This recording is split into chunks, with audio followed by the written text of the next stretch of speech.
Hola, bienvenidos al podcast de Mi vieja quería una abogada. ¿Qué es un podcast?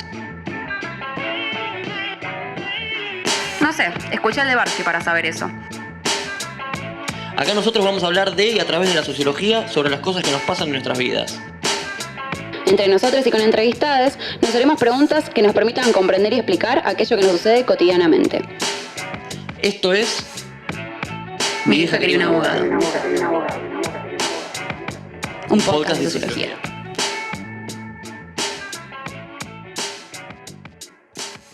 Buenas, ¿cómo andan? ¿Qué tal? Bienvenidos a una nueva edición de Mi vieja quería un abogado, un podcast de sociología. Edición cuarentena, nuevamente. Esto se prolonga una vez más, así que seguiremos estando aquí por Zoom.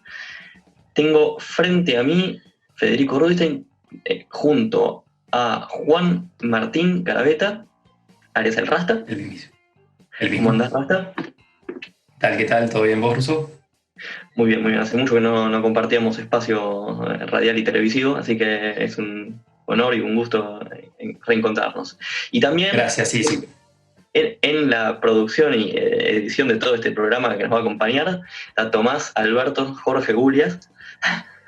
¿Qué tal, Fede? Gracias por los nombres del medio. Sobre todo el de Alberto. Sí, no le saquemos. No, en la edición no voy a estar, pero bueno, le voy a dar una mano acá a los chicos en la entrevista. Exactamente. Hoy tenemos una pequeña sorpresa, pensando en la... Era originalmente planteado para el programa más relacionado con el 24 de marzo, sin embargo, por razones de público conocimiento, se nos vio postergado y ahora lo resignificamos hacia la fecha de un aniversario del Cordobazo.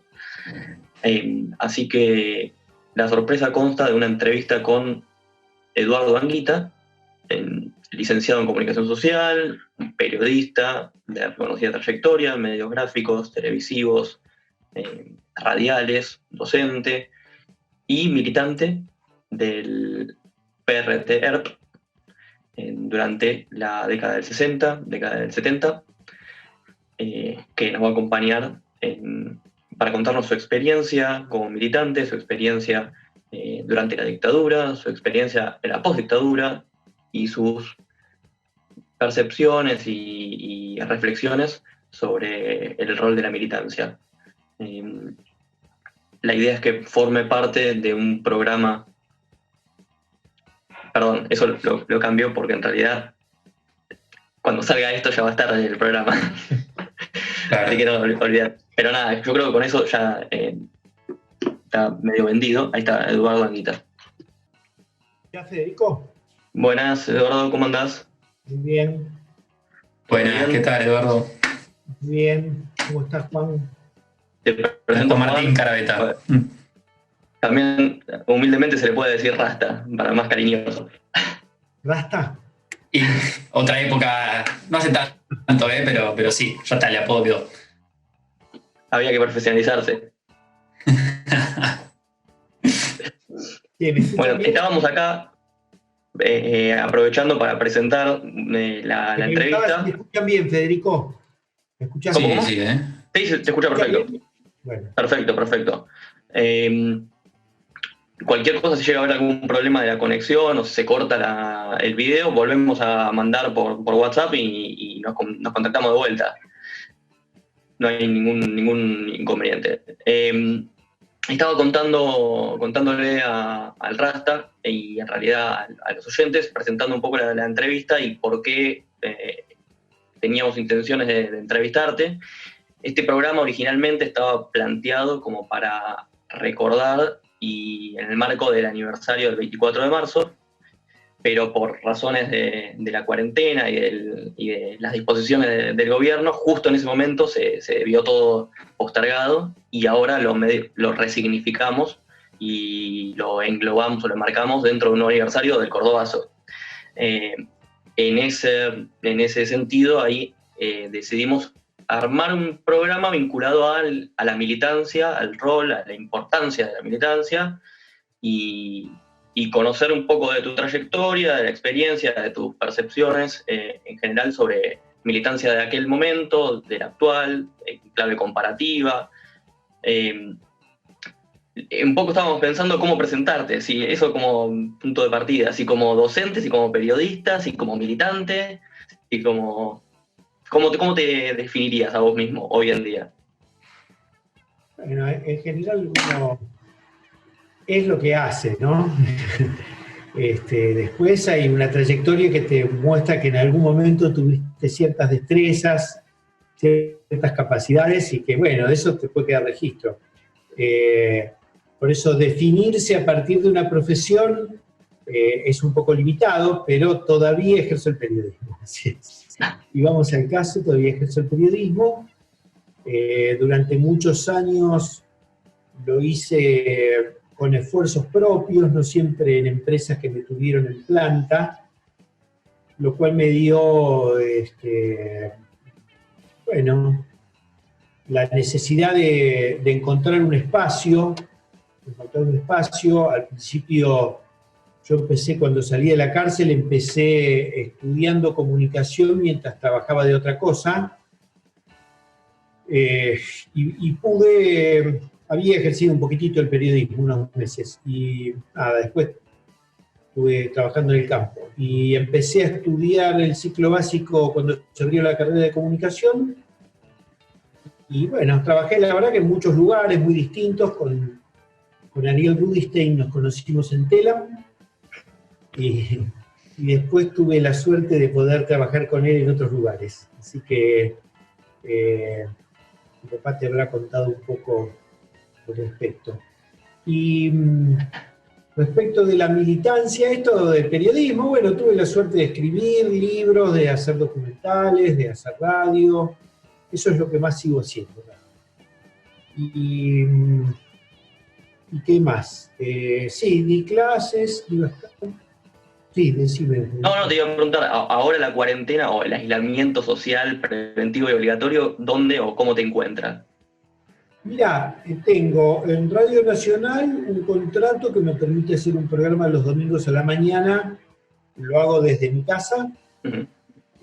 porque a los mayores de 60 años en principio no los dejan entrar a la radio, y yo mismo también me autoimpuse, porque cumplí 67, no tomar exposición. Así que después tengo todas las mañanas, de 8:30 a 9, en un grupo de radios que empezó un amigo que fue director de Radio Provincia de Buenos Aires, Roberto Serlenga, y ahora dirige una radio de Florencio Varela y un espacio también digital. Así que bueno, hay una red de radios. La radio original se llama Estación Sur, y en la red de radios ahora sale desde Radio Late, que es una FM y AM también, la 1050 de AM. Bueno, nada, es un grupo de radios, sobre todo en la zona sur y de la capital.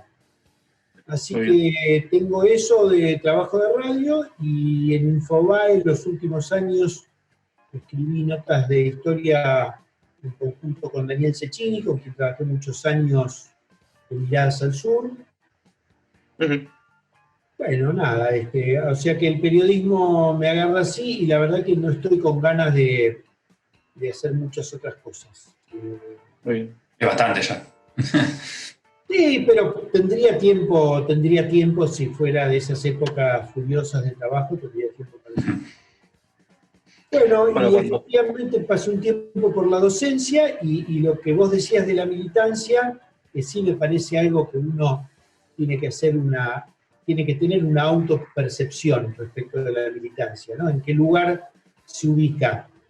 Y yo me ubico en un lugar de ex militante, aunque resulte inseparable el sentimiento de militancia, la militancia es una práctica, y esa práctica hace a un montón no solamente de tus conductas, sino de tus maneras de percibir a los otros y de pensar. Así que, aunque yo diga que pienso muchas cosas como cuando era militante, de hecho no ejerzo la militancia.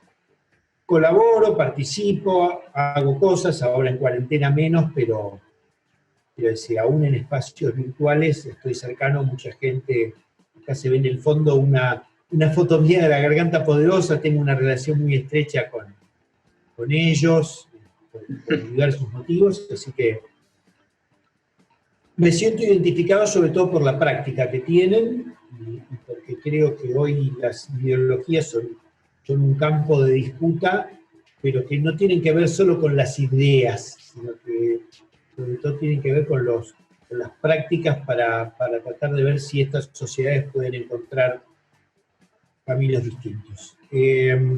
Bueno, y si me parece que para presentarme eso, y solamente agrego un detalle respecto del Cordobazo, yo tenía 16 años cuando fui al Cordobazo, estaba en cuarto año del Nacional de Buenos Aires, y a los pocos meses, un grupo, yo tenía 16, habíamos elegido delegados, estaba la dictadura de Onganía, había un autoritarismo muy grande, porque estaba intervenida la Universidad de Buenos Aires y por supuesto el colegio ese que es universitario también.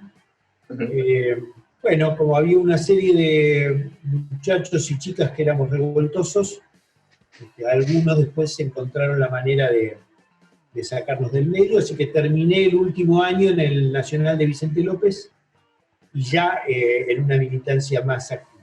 Así que, bueno, eso respecto del Cordobazo, que por supuesto para mí es un hito en lo personal y generacional tremendamente. En el 69, ¿vos ahí ya estabas en el último año de secundaria? No, el Nacional de Buenos Aires son 6 años, yo estaba en cuarto, Perfecto. tuve que dar equivalencias y terminé el quinto en el Vicente López. O sea, después de dar todas las equivalencias, que eran un millón de materias, terminé en el Vicente López y ya muy jugado con la militancia, o sea que la idea me inscribí en alguna carrera universitaria, pero ya más con la perspectiva de la militancia que con la perspectiva de estudiar una carrera. La profesión.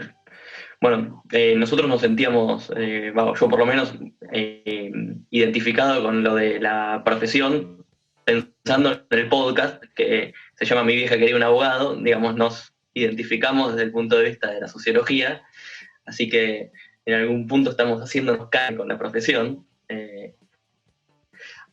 Así que también la idea de la militancia y de trabajar el concepto de militancia va en línea con, desde una óptica quizás sociológica, y pensando así como vos hablabas de la idea y de la práctica, pensar también en esa clave de la relación del discurso, de la teoría, y al mismo tiempo de lo que sería la praxis, ¿no? El conjunto de las dos cosas.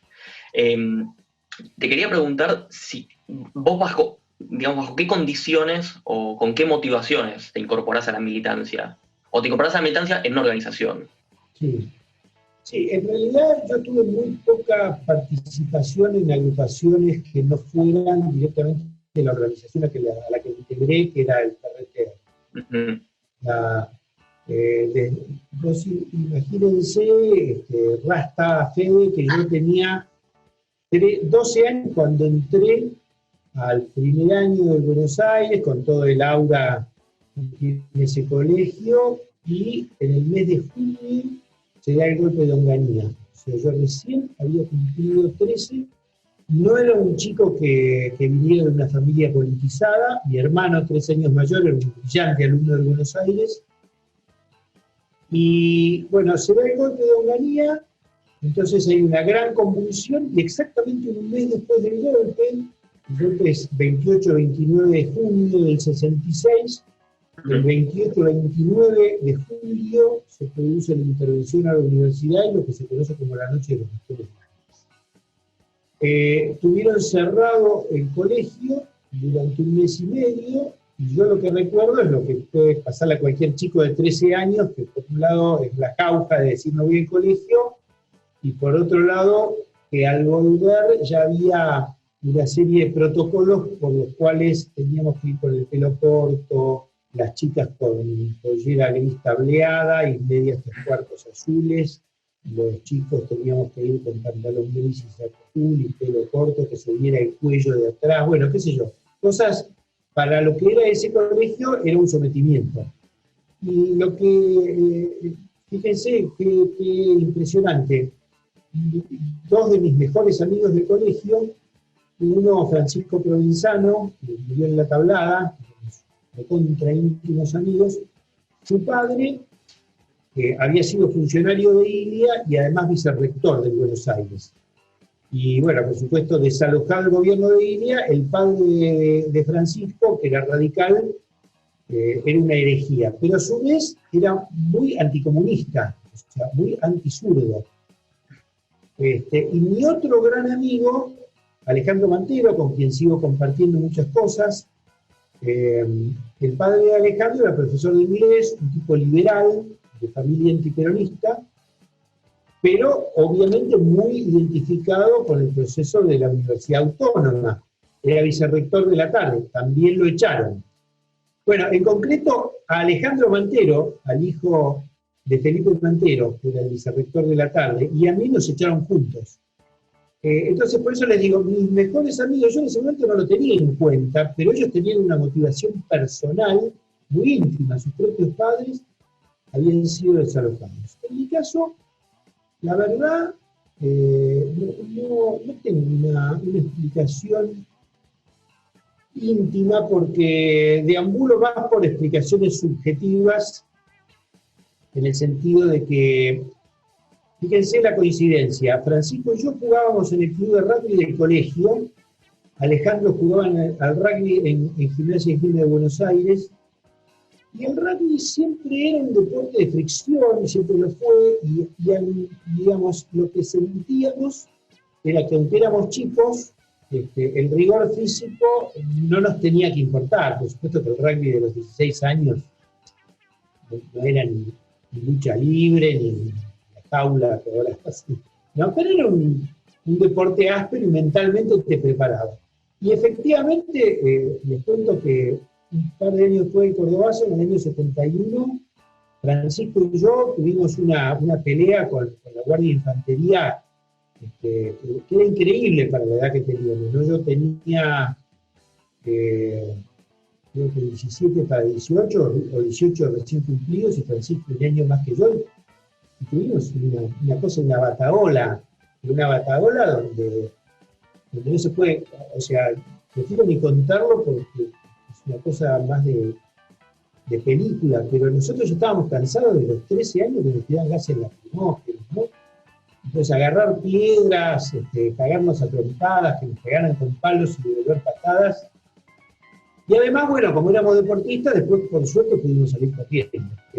Pero a ver, estamos hablando de una cosa que fue un episodio que salió en los diarios. En fin, fíjense, esto fue en el año 71, y Francisco y yo ya integrábamos la organización. O sea que esa situación de fricción se daba a la par de estudiar, de leer, de imponernos una moral muy estricta, muy dogmática, casi religiosa, ¿no? Bueno, entonces por eso les digo, yo no sé si tuve una motivación, porque mi hermano, si bien estaba politizado, recién empezó a meterse en la organización después que Francisco y yo y otros más nos metimos. O sea, que dio la coincidencia de que nos metimos los que teníamos 17, y después mi hermano que estaba ya en ciencias exactas, y el grupo de amigos de él, y otros ex compañeros de él que estaban en distintos grupos o organizaciones. Yo les diría, hubo una influencia porque paralelamente con el Cordobazo se armó la CGT de los argentinos, y como en el Nacional de Buenos Aires no nos dejaban hacer asambleas en el colegio, íbamos a la Federación Gráfica Bonaerense, que estaba en la calle Paseo Colón, unas pocas cuadras, está todavía en el Paseo Colón, y bueno, ahí estaba Raimundo Ongaro, estaba Rodolfo Walsh, que era el que hacía el periódico de la CGT de los argentinos. A mí el nombre de Rodolfo Walsh no me decía nada, pero algún otro que era mayor o que estaba más enterado decía Rodolfo Walsh. En fin, fue todo muy, muy repentino.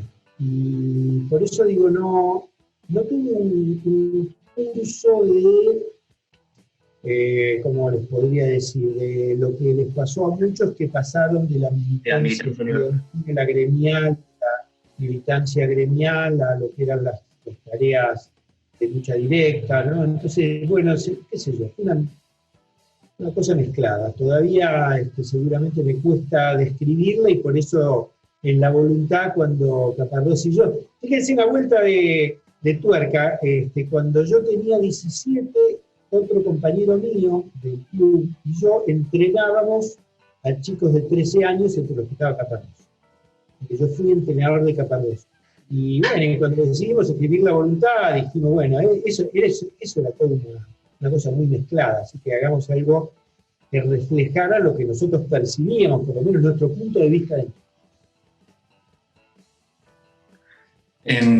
A mí, cuando estábamos charlando acerca de que podíamos llegar a hablar con vos, llamaba la atención algo que por ahí entendíamos que se preguntaba también muchas otras personas, y vos lo comentaste recién, casi como al pasar, como si fuera algo más de lo que sucedía en la época, que es una época que tiene varios matices en relación a cómo es la militancia hoy en día, en la diaria, en todos los ambientes, que es que ya desde los 13 años vas acostumbrado a andar tirándote piedras con la policía o algo por el estilo, que hoy en día prácticamente sucede o sucede muy poco, y es impensado y hasta indeseado. Las organizaciones bajan una línea de obediencia porque la responsabilidad cívica, entre comillas, en la calle, en una movilización, es muy importante hoy en día. Digo, ¿bajo qué circunstancias se llega a una situación en la cual la violencia o otros grados de violencia mayores a los que se ven hoy, porque la violencia está en varios grados, es justificada y es utilizada como moneda corriente para relacionarse con otras organizaciones o con las fuerzas públicas o como moneda de cambio en la política, así, dice llanamente?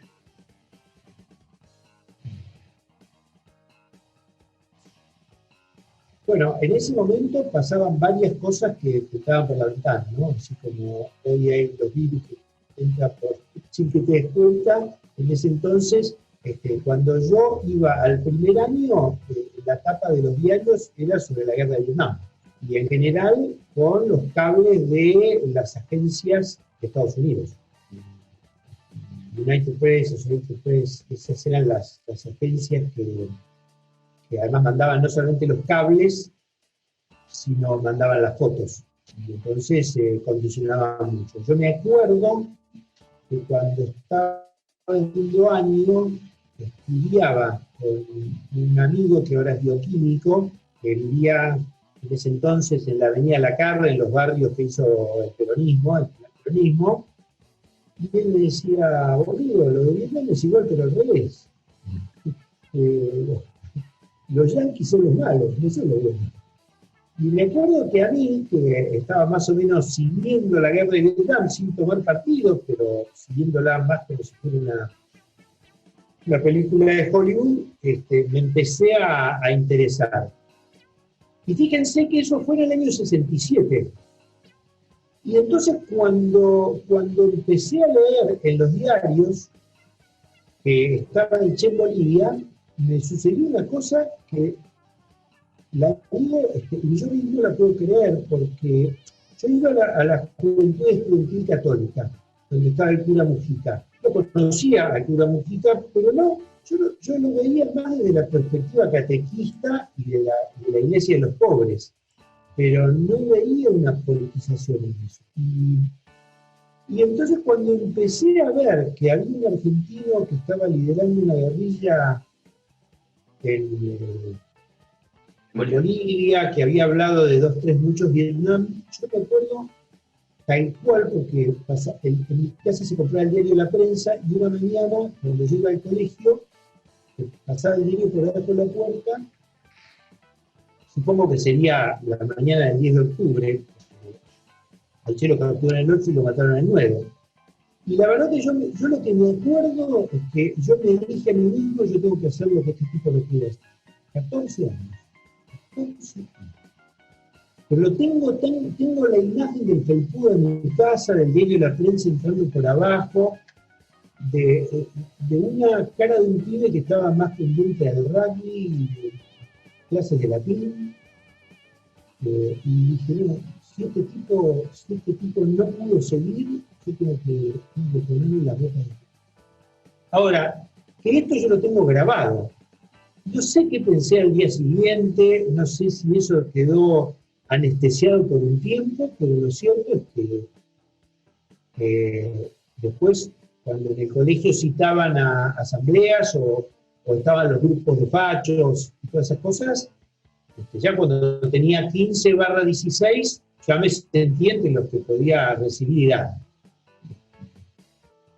Y bueno, entonces la violencia entró por esta cosa de leer libros de la Guerra Civil Española, ver películas. Acuérdense que en ese entonces el cine jugaba un papel muy importante, porque en la época de Alemania, si bien había una persecución a la cultura, también por algún motivo algunos cines permitían el neorrealismo italiano, algunas películas de la Guerra Civil Española, por supuesto algunas películas del realismo soviético, en fin, había una serie de cosas que todavía se filtraban ahí y por otra parte porque las mismas organizaciones obreras y la misma izquierda del Partido Comunista alimentaban una cosa, en el caso del peronismo, del homenaje a la resistencia peronista, y además porque cuando había huelga o paros obreros, les aseguro que uno los ve a los camioneros ahora, bueno, en ese entonces, cuando había paros obreros, digamos, los obreros agarrándose de los brazos y haciendo la primera fila, los metalúrgicos llevaban los bulones de las bolitas de los rulemanes para tirarle a los caballos. Y no, la verdad, te digo, yo me acuerdo haber ido con un compañero mío de colegio que un tío muy fuertachón, jugaba bien el fútbol, no al rugby, pero un tío muy fuerte, que me llevó a un acto del 1 de mayo, cuando teníamos 15, en Plaza 11 del Partido Comunista, de la agrupación del Partido Comunista. Y la verdad, mamita, era una cosa que te parecía, viste, la barra brava de Boca. Y era el Partido Comunista, yo sabía que él era de la FEDE. Bueno, entonces por eso la violencia estaba ahí, y después, cuando yo empecé la militancia, me acuerdo de haberme contactado con y lo voy a decir porque este chico Martín, el que escribió la historia del padre, Martín Sivac, no sé si sí. Bueno, el santo de papá. El padre de él, yo lo conocí al padre de él, un poco mayor que yo, porque si bien yo era pendejo, como yo estaba muy incorporado, un día me citó en el estudio y me presentó a otro tipo, ellos eran ex Partido Comunista, y el otro me contó ahí que él era oficial de reserva del Ejército Rojo de la Unión Soviética, que había hecho experimentos militares en Moscú, no sé dónde, que parecía un astronauta. Digamos, uno pensaba, yo me juego el pellejo y este tipo es un tipo que sabe. Yo posiblemente lo supiera mucho, pero bueno, ¿viste? Digamos, cosa de largarnos, ¿no? Entonces, bueno, por eso digo, se realimentaban estas cosas de maneras por muchos lugares. Debo decir, bueno, cristianismo y revolución. Cristianismo y revolución para mí fue una clave. Y el cura Mujica yendo a buscar el cuerpo del Che. O sea, para mí, dejar el catolicismo y pasar a una cosa donde la religión jugara un papel totalmente secundario, fue una decisión, pero me quedaba clarísimo que el ambiente de los católicos religiosos, bueno, para que se den una idea, Pepe Eliashev, padre de Tomás Eliashev, yo era muy amigo de Pepe y lo quería mucho, pese a que después tuvimos caminos de periodismo distintos. Para mí siempre fue un monstruo del periodismo, fue una cultura extraordinaria. Y él a Tomás, totalmente de izquierda, a su hijo Tomás, lo adoraba. Y las veces que yo ahora lo veo pero las veces que yo a Tomás lo veía siempre en un comentario sobre Pepe, ¿no? Él a su padre también lo adoraba. Bueno, Pepe escribía en Cristianismo y Revolución cosas espantosas del Estado de Israel y a favor de los palestinos. O sea, era una época, no sé, fundacional para lo que creíamos en ese sentido. Vista a la distancia, con el diario del lunes, la percepción que teníamos de lo fundacional, yo hoy la pongo entre paréntesis. Entiendo. Una de las preguntas que los seguidores en las redes sociales nos hacían era un poco el interés para ver la influencia o el rol de la iglesia en esa época, y un poco lo estás contando y viendo que en algunos aspectos o con algunos sectores de la iglesia o del cristianismo, más que la iglesia, la relación era de codo a codo en algún punto. Sí, de la Iglesia Católica hay que advertir lo siguiente, porque yo después me hice amigo de un sacerdote para el Tercer Mundo, ya muchos años después, Miguel Ramondetti, que fue el iniciador, pero por una cosa incidental, ¿no? Él se había, bueno, la verdad que tenía una trayectoria extraordinaria, Miguel Ramondetti, con menos carisma y menos injerencia de la que tuvo Mujica, y Ramondetti, que fue el iniciador, fíjense, él estaba en Goya, haciendo de cura obrero, Goya Corrientes. Entonces, en ese entonces, el obispo de Goya, que era un obispo, llamado de apellido de Beto, y Monseñor Beto le dijo, fíjense, qué curioso, le dijo a Ramondetti, dice, mira, te doy esta carta, que yo no me acuerdo si le había llegado de Francia o de Italia. Me parece que posiblemente de Italia, porque había vivido en Roma muchos años, Ramondetti, y se traducía, dice, esta es una carta que nos mandan a los obispos latinoamericanos. Dice, pero acá, en la Argentina, tratar de sembrar entre los obispos se está revirtiendo. Entonces yo te paso la posta a vos y dale con los curas villeros, dale con los curas obreros. Había muchos curas que se habían formado en la posguerra europea, tanto en Francia como en Italia, de toda la tradición de Don Bosco, de ir a pregonar el Evangelio y todo eso para frenar el comunismo, la influencia de la Unión Soviética, pero a su vez para volver a los orígenes de un cristianismo que no estuviera ligado ni al fascismo, ni al nazismo, ni a las familias argentinas.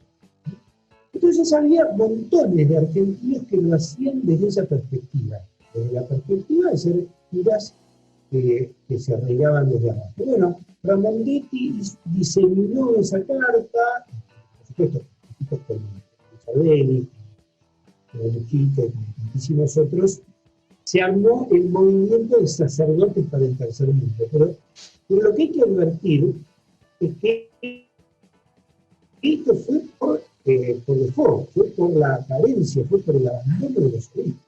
O sea, cuando uno después se cruza, he tenido la suerte de cruzarme con obispos como Novak de Quilmes, como de Nevares de Neuquén, incluso otros menos, bueno, el mismo Monseñor Sastre, que era de Santa Fe, que no era tan jugado.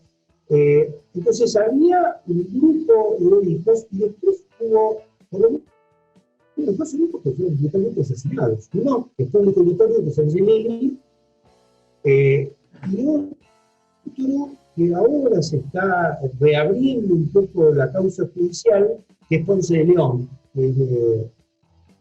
de Campano de Zárate, de esa zona. Entonces, volviendo a lo de la iglesia, entre los feligreses había todavía una cosa de mucho conflicto con el peronismo, la ruptura de Perón con la iglesia, en boca de los peronistas por la gorilización de esa clase que había formado parte del peronismo, del sector de la sociedad que había formado parte del peronismo, y que esto después rompió.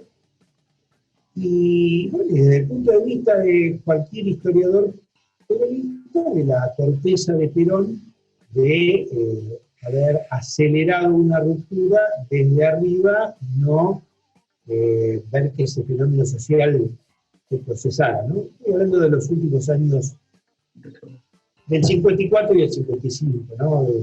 Una cantidad de leyes que Perón forzó, no por convicción propia, esas cosas, no por convicción propia, sino por ganarle una pulseada a la iglesia. Tema que, por supuesto, estará muy de debate. Pero lo cierto es que en el 66, como Onganía era tan catolicón y tan de la derecha, no era Opus Dei, pero era de un sector similar al Opus Dei, entonces también catalizó, hizo una especie de hizo que se acelerara que muchísimos cristianos, bueno, el caso de Medina, Fritemich, Ramos, todos esos grupos de cristianos que yo conocí en la JEC, conocí siendo muy chico, no tengo un registro, pero sí de mis compañeros de la JEC que se hicieron montoneros, venían de cristianismo. Y entonces se hicieron peronistas, pero posiblemente el estribo para montarse en el peronismo fue el cristianismo. Así que también el cristianismo sufrió fisuras, grietas. Bueno, hasta acá llegamos con la entrevista a Eduardo Anguita, ex militante del PRTR en los años 70. Esta es la primera parte de una entrevista más larga, y la segunda, y que también es la última parte, ya se encuentra cargada, lista para escuchar, tanto en Spotify como en la otra plataforma, que es YouTube. Así que si llegaron hasta acá y les gusta el tema, les interesa, les recomendamos con mucha fuerza que nos acompañen en la segunda parte. Y bueno, aunque en este caso no hagamos el cierre tradicional, ustedes ya saben que esto fue Mi vieja quería un abogado, un podcast de sociología, y que obviamente los esperamos la próxima. Muchas gracias, saludos.